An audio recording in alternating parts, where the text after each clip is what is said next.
Now, what about agreements with your new vendor? You certainly want realistic and firm changeover dates. As I explained, I tried to tell you about the difficulties we had when our dates were missed because the vendor's expectations about availability of our servers were just not something we could realistically meet. So, what are realistic and firm changeover dates? A realistic migration schedule based on the amount of time that you think you can realistically give to the vendor for data migration. This is one of those things that you may have to do by some trial and error. You may have to see what the impact of the migration software or migration process is on your operation, and then base the amount of time that you're willing to give over on those results. Now, you need some contingency plans if those dates are missed. What are you going to do if the system is not available when you say it's going to be available? This can be a problem in particular if your new system is intended to be interfaced to a whole series of other systems, that typically when you make such changes, you may have to line up a whole series of vendors and get their support people ready so that when you make the change, if there are problems with the interfaces, that there are support people from the vendors to whom the equipment is interfaced can help you. For example, when we changed PACS vendors, in the interim, we had some new imaging equipment available to us. When we made a change of PACS vendor, we discovered that some of those machines wouldn't talk to the new system. Even though they were DICOM, and even though we knew how to set all those things up, there are particulars in the way things work that made it a lot more difficult to do than we initially planned. We also discovered that some of the equipment needed particular network setups that we hadn't anticipated. So all these sorts of things are part of a contingency plan if dates are missed for installation and changeover. You'd like to have some agreements about who pays for service of the old system if those changeover dates are missed. Remember that the old vendor is no longer going to do this. They're not under contract, and they need to be paid somehow. So who's going to pay for that? Is that something that you agree you'll pay for, or the new vendor is going to have to either discount the price of the equipment or discount service or some way to make up for that additional cost if they miss the dates? You also probably, when I talk about missing dates, is try to get some idea of how you determine ahead of time whose responsibility it is that a date is missed. And that's one of those things that your various legal departments may work out language for. Consider beginning data migration well in advance of a changeover, since it's one of the most difficult things to do. If you're going to do it, consider starting the process fairly far in advance of actually having to make a change. And that can help you discover things like how many problems there are, how long the process takes. A good index, for example, is how long does it take to migrate some number of studies? What's the average time to migrate a CT examination, as an example? And that'll give you some idea of the kind of pace you can expect overall. Set a target for the amount of data to be migrated prior to your making the change. Typically what people do is they'll say, we'll migrate 1 or 2 years and convert the rest either sort of on an ad hoc basis as it's needed, or in a background process. Now, these latter options mean that you have to keep an old storage system around and running, and that may be more costly than you'd like to do, because you do have to maintain an additional system. If you're going to consider this sort of migration, that is, migrate the amount of data that will give you about 80% roughly of the kind of hits you're going to need, then migrate the rest after the fact, you may be able to negotiate with your new PACS vendor the support for the old archive until all the data is migrated, or until you have hit the endpoint at which you believe the migration is complete. And again, typically, if you look at retrieval statistics for archives, about 1 to 2 years will get you between 80 and 90% of your requests for prior studies. What about additional items that you need to agree with the new vendor? Determine who's going to do the database cleanup. Now, if you think about it, the people most familiar with your database, what's in there, what kind of problems are likely to be in there, are going to be your own folks. Your own database managers or PACS managers or risk managers or your own personnel are going to have the familiarity with the interfaces, with the structure of the database, with what kinds of errors that people have reported are in there. And so it would make sense for your own folks to do some of the database cleanup before migration or during it. And so if that's the case, consider negotiating a chargeback labor rate. If they're doing this work outside of what they normally do, in other words, if this is work that's in addition to what they're normally doing, then that work needs to be paid for. And I think it's reasonable to ask who's going to pay for that, and whether it's your department or the administration of your facility says this is a cost of doing business and they're going to support it, or whether it's something you can negotiate with the vendor to support. That's something that has to be considered as well. And this is one of those human resources things you have to think about, because if it's not your people, you're going to have some personnel around to do this, and presumably the new vendor is going to supply them, but that's one thing you also want to be clear about. Consider having a database survey done ahead of time. That is, there are vendors who will help you migrate data, who will also examine your database and look for the sorts of problems that I described. That is, things like mismatching names and medical record numbers, identical patient names with different other parameters, and try to straighten all those things out, or at least find out how many of them there are, because it's worth your while to do that. You will then have some idea of the integrity of your database and how easy it's going to be to make that migration.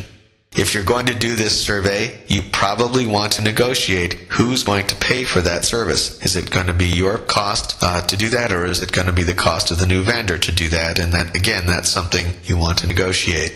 You'll likely have to run parallel systems for a while. And as I mentioned about migrating data ad hoc after you've made the changeover, if you're going to have to run parallel systems, you need to know who's going to support them. I've mentioned that already. But while they're in operation, it causes some other things to be concerned about. As an example, if you're running now effectively double the number of workstations, who pays for the extra network drops and possibly the additional network hardware needed, switches and routers and things? Don't forget this. If you're going to run parallel systems, remember that those parallel systems need the same kind of infrastructure that you have for your existing system.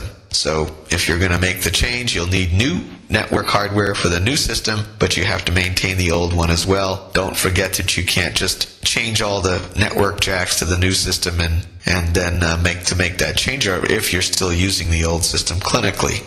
Additional items to consider in talking with your new vendor. If you were planning to reuse the equipment or furniture from the old system, what do you do during the parallel systems phase? If you're running the new system together with the old system, you're going to need workstation hardware and software for both. You're going to need furniture for both. Tables, for example. If you've got two workstations, you don't want to try to cram them on a single table. It's ergonomically unsound as well as potentially difficult to do. So what do you do about having additional furniture for the workstations? Well, one thing to do is you could consider loans or leases for these things, and then who pays for those as well? If you're going to lease this stuff, who's going to pay for that cost? Now, what about negotiating with your health system or hospital administration? And I would say that if your change in PACS is a result of a decision that's made by the health system or the hospital administration, make sure they're aware of the cost to make the change, the total costs of things that I mentioned earlier that can sneak up on you, such as the cost of the additional network drops, the additional furniture you might need, the cost of service contracts for running two systems in parallel. All those sorts of things are things you have to consider. Also, if you're going to have your personnel handle the database cleanup or the database examination, that takes them away from doing the work they normally do unless they're willing to work additional hours. And if they are, of course, they need to be paid for that time. And again, if they're your folks, the hospital administration needs to know that they have to support that. Now, they may be able to negotiate with your new PACS vendor that the new vendor will pay for some of that cost, but still, they are employees of your system, and so they're going to be expected to be paid by that system. So make sure that your administration is willing to support the various costs that are mentioned. Now, there's a couple of other things that I don't have slides for, but that I thought are important to mention. And one is a topic that I haven't touched on much at all, but that's extremely important overall in this, and that's change management. In our experience, it's one of the things we're not very good at. And there are people who are experts in this, whose sole job is to help organizations with change. And typically, the usual advice for change management is let everybody know, all of the materially affected parties, as is often said, know what's going to happen, why it's happening, and to try to keep your expectations reasonable. Don't promise the sky if you can only deliver the planes, and make sure that your expectations are realistic. The other thing that's typically done is to let people know frequently what's going on. Progress updates. And, we're going to be doing this month. Expect these changes. All those things make change a lot more tolerable by your personnel. There's nothing worse than being told at the last minute, we're changing systems tomorrow.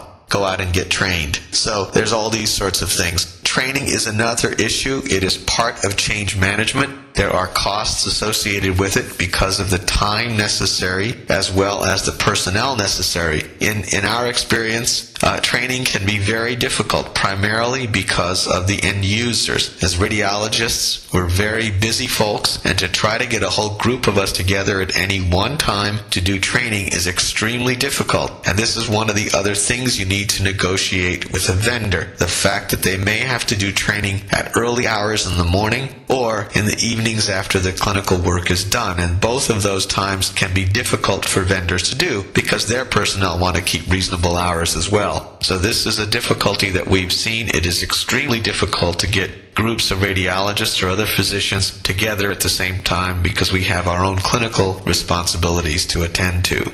When I mentioned changing furniture or adding furniture and changing workstations, one of the things that I have some advice from colleagues of mine in architecture has to do with the way you design facilities for workstations. And the advice is, do not do custom cabinet work. Instead, get furniture that can be moved around and reconfigured as needed. Technology changes so fast that it's not worth your while to build custom furniture into a space that can accommodate a particular size workstation than to find out that the boxes and monitors have all changed size. A good example is systems that were designed for cathode ray tubes. When flat panel displays came along, all of a sudden the sizes were not appropriate, or they were actually in some cases too massive because of the differences in weight between the two types of displays. So be flexible with furniture and with planning, that you should have things that can be changed and reconfigured easily. Another bit of advice from someone who's been through changes in vendors.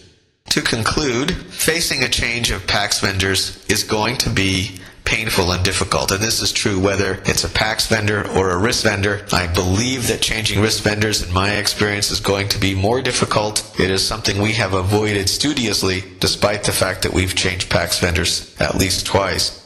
The data migration is the largest source of the difficulties that you'll encounter. Many of the things I've discussed are a direct result of the difficulty that you may have migrating the data from a large amount of storage that you have. You've built this up over years. It's a very, very valuable part of your PACS. If you think about the cost that went into storing all that data, not just the physical hardware, but the number of dollars spent acquiring the data, interpreting the data, generating the reports, and then storing the results, that database of images and reports and associated information is an extremely valuable resource. It should be treated that way. You can do things to give yourself some analgesia from the various pain that data migration and system change is going to cause. The most important advice that I can give, the most important thing that I can emphasize is thorough planning for the change. Don't try to skimp on any of the aspects of this. Think of every possible contingency. It's a very good idea, as soon as you know you may change PACS vendors, to start getting together a team to consider the various aspects that might be involved. And when you put together teams, again, you want materially affected individuals to be represented. So it's not just radiologists, and certainly not just administrators. You want technologists and end users who actually have to face the problems caused by these systems every day, and will be able to tell you what could give you the most relief from some of the things that you're facing. So again, my major piece of advice: thorough planning for change. It's the most important aspect of this that I can think of, and it makes the life most simple for us. When we did a major software upgrade, this wasn't even a complete system change. When we did a major software upgrade, we started planning for it several months in advance. And we compared that against what happened to us when we had an unexpected downtime. So planned downtime, which is effectively like changing a system as we were adding new software, versus unplanned downtime when a system crashed. And the end result was that the one in which we had planning for, that our report turnaround time was basically unchanged from our normal operation. Whereas the unplanned downtime, without extra resources available, our downtime nearly doubled. So it's very important. Planning can make a large difference in the way things go. The other thing I would advise, and again, this is not on my slides, but it's something that we've discovered and that I highly recommend, and that is appoint someone to be a historian. Keep track of the dates that various things happen. One of the major problems that we have is we'll be running along with new software and discover that there's a problem, and then try to trace it back to when it started. If you don't have histories about when systems were upgraded, when software changes were made, when new hardware was purchased and installed, it's very, very difficult in the future to go back and make changes. It's also very useful to have historical data when your administration comes to you and says, can you justify some new cost? If you don't know what things cost in the past, if you don't know how long your times were to do things, it's going to be very difficult to make a return on investment calculation for something new. So again, thorough planning is key. Understanding your operations so you can make those plans, and then getting all of the people you need involved is going to make your life a lot easier if you have to face changing a system vendor. Thanks for your attention.